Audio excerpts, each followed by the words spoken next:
What's up guys, welcome back to another video. Today we want to talk to you about some exercises we love to do to increase durability for our athletes.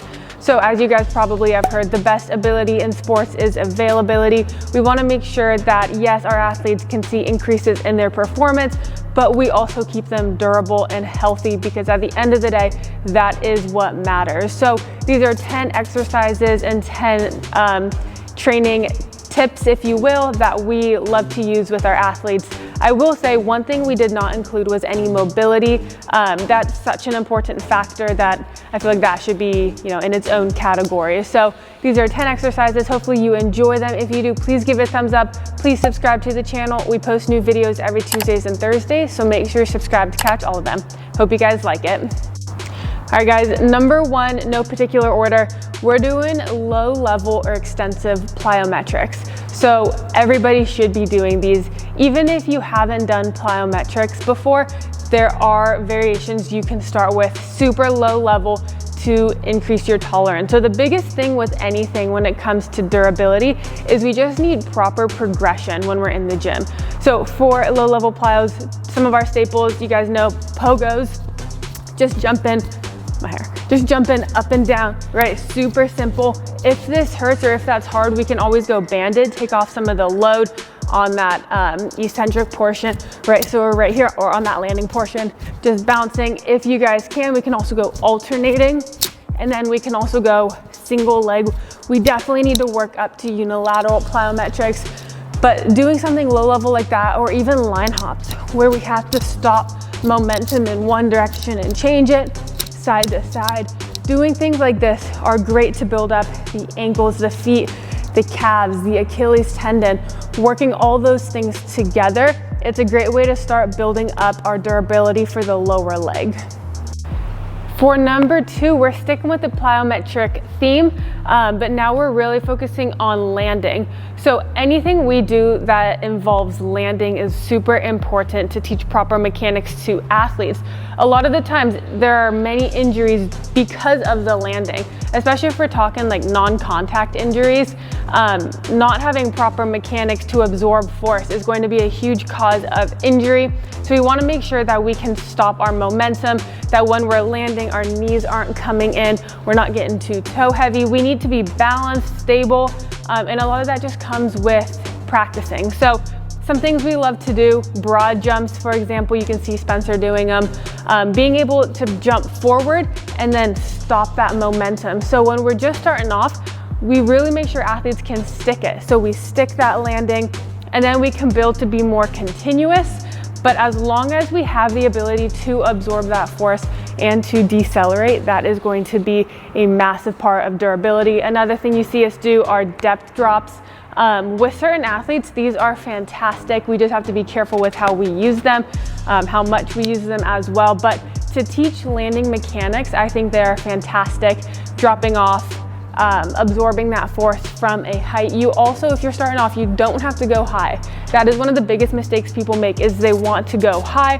Start off super small. I've had people start off on a 6-inch box, and you might think that's ridiculous, but it's 6 inches off the ground. And for someone who's never done it before, keeping that tolerance and being able to have the proper mechanics. So start small, we can progress from there, but just make sure you're doing things to work on your landing mechanics. Even if we go into like hurdle jumps, for example, right? It's kind of like a depth drop, but you actually have to produce the force to get up.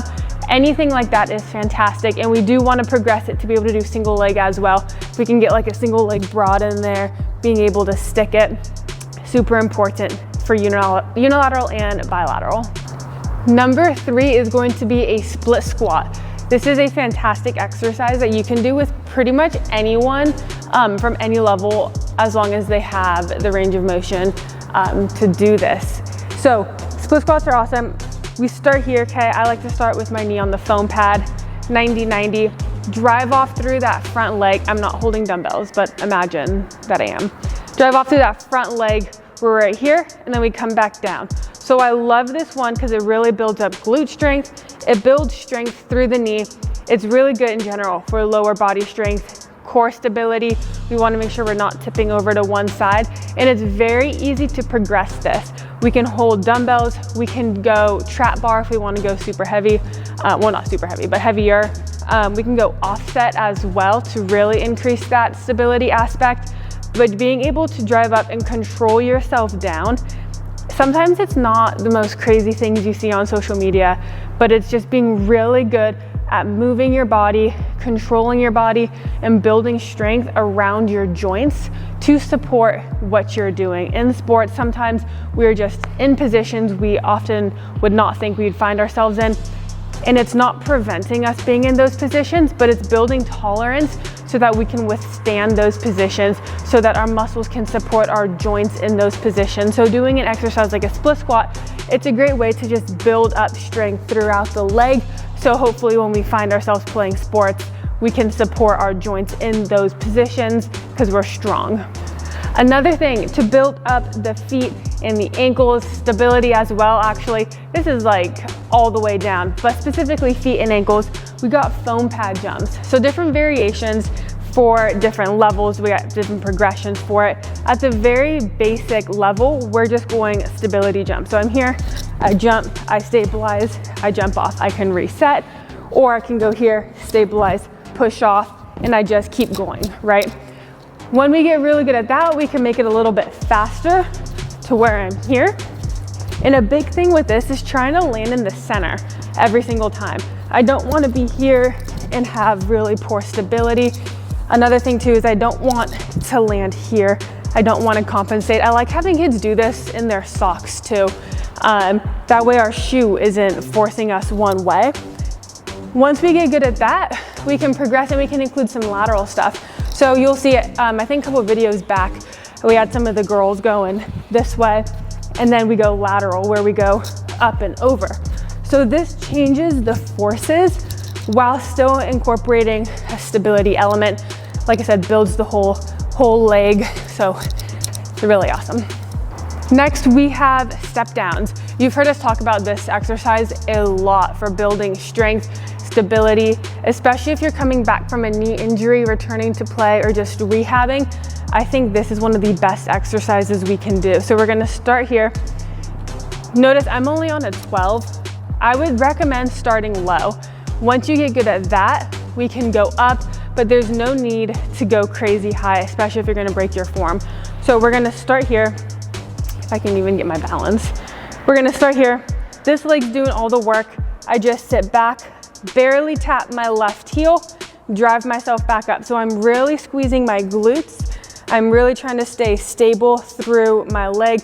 I'm not allowing my knee to cave in like this, right? We do not want that. Also too, I'm not popping up my heel, right? I'm not coming this way and putting all this force on my knee.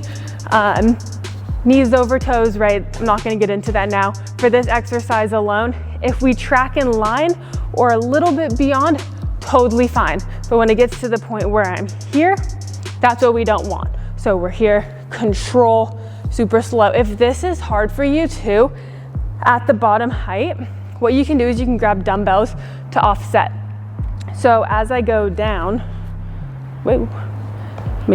as I go down, I raise the dumbbells and it kind of offsets the load. So different progressions we can do here. This is super, super important. All right, we got a single leg RDL. So I chose this for a couple of reasons. Number one, it is single leg. So you know I love unilateral exercises. They're great for building strength with a lower full body load, if that makes sense, but really working on one leg. And it's also great for stability, getting the core involved. If this is a little hard for you with stability, you can either go double leg, we can work our way up to it. We can hold on to something. I don't want you guys to sacrifice quality for just doing it on one leg.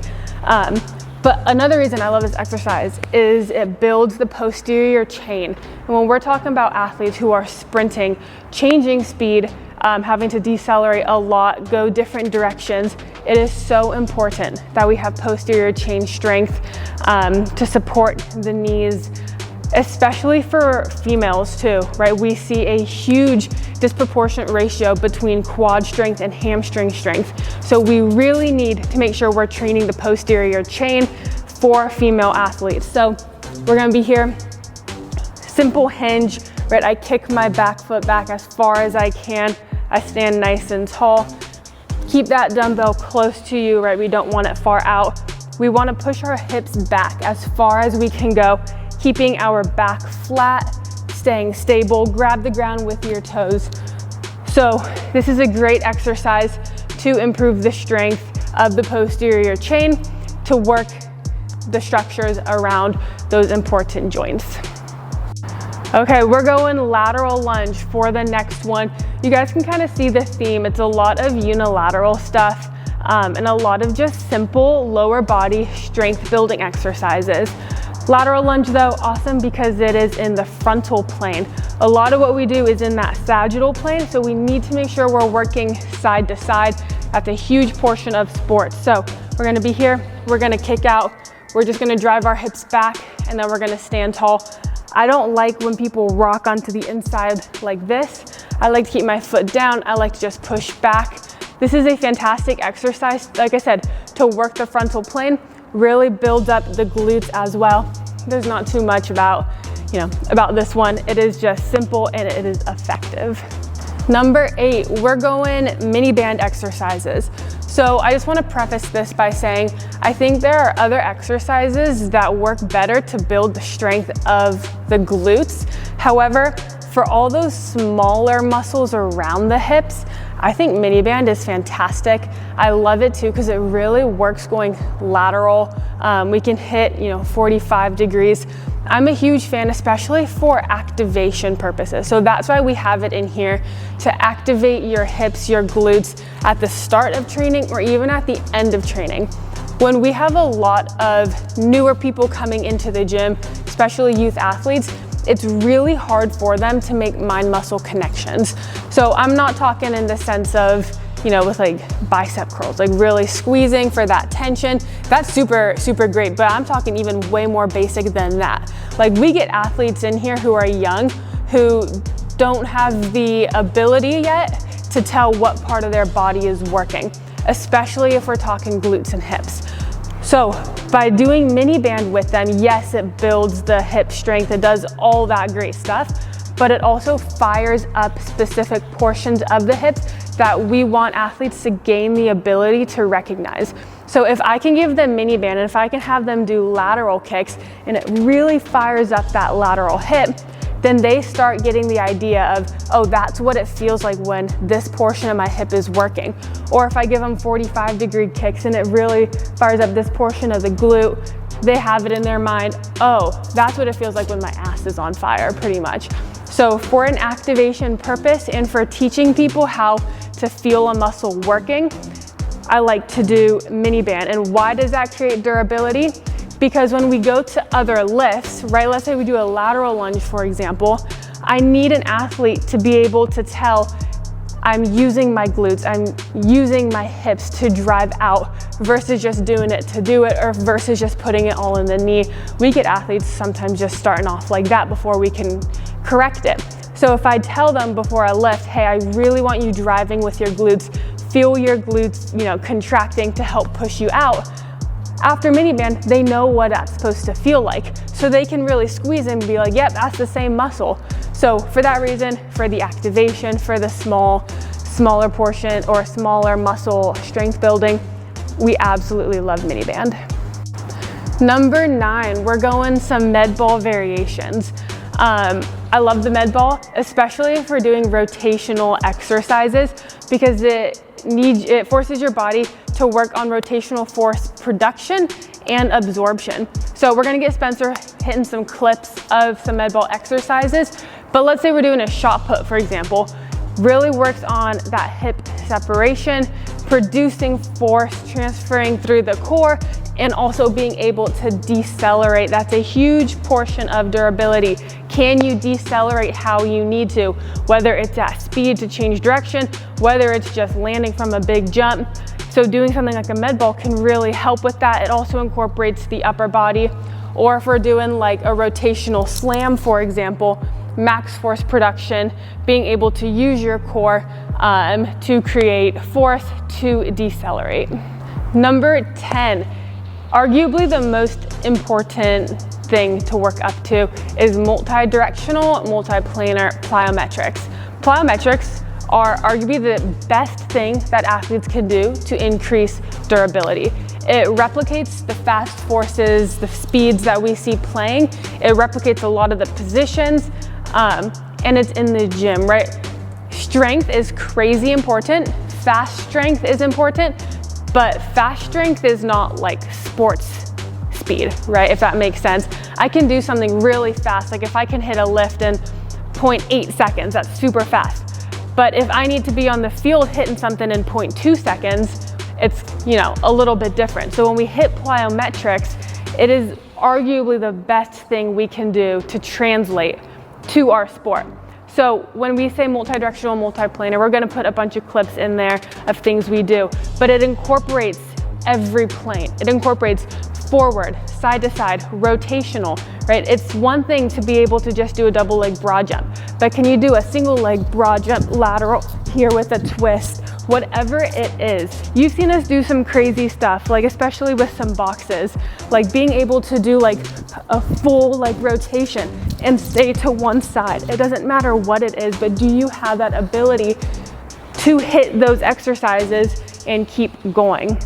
That's the biggest thing. So we work our athletes up to that point. We don't have people coming into the gym and we just tell them like, hey, I want you to do 90-degree jump rotations.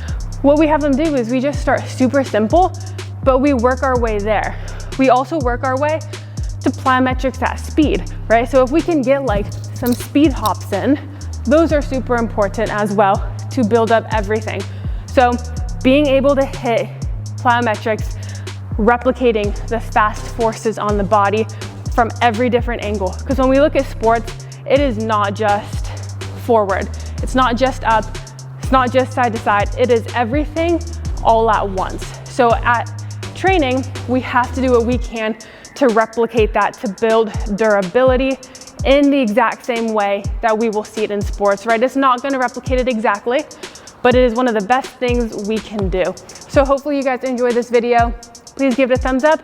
Please subscribe. We'll see you in the next one.